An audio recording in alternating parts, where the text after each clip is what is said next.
Hey guys, in this video I'm going to show you how to fix GCash app account is on hold. If you find this video helpful, please drop a like and subscribe to the channel. In saying that, let's just jump straight into the video. Alright, so the first way I would suggest is to open up the GCash app on your phone and then log into your account using your credentials and just check your notifications. So look for any messages or notifications from GCash about your account being on hold and the required actions you need to take. And a common problem, so if your account is on hold due to incomplete verification, just go to the profile section and complete the verification process by providing the necessary identification documents and personal information, and that should help you out and fix your problem. But if it doesn't, we need to move over to step number 2, and that is to contact GCash customer support. So as you can see here, I'm at the official website of GCash, in particular the help section. So what you want to do is go to help.gcash.com and it'll take you to this page here, and then from here you want to click on chat with GG down below, and once this pops up, as you can see, by chatting with me you agree to our privacy notice, etc.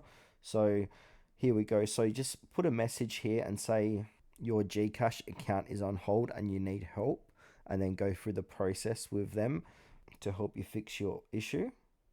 Or alternatively, you can send them an email by clicking on the contact us on the top right hand corner, and from here you can give them a call. So you can call their hotline. So their toll-free number is 2882, or you can call their other networks on 027213 9999. And if you want to email them, I've got their email here. So it's support@gcash.com, and what you want to do here is include your full name, mobile number, and a detailed description of your issue. You can also visit a GCash partner outlet as well. So if the issue persists, just visit a GCash partner outlet or Globe store for in-person assistance. So, and bring a valid ID and your mobile phone as well to fix your issues. And from there you want to follow up. So monitor your email and app notifications and respond promptly as well.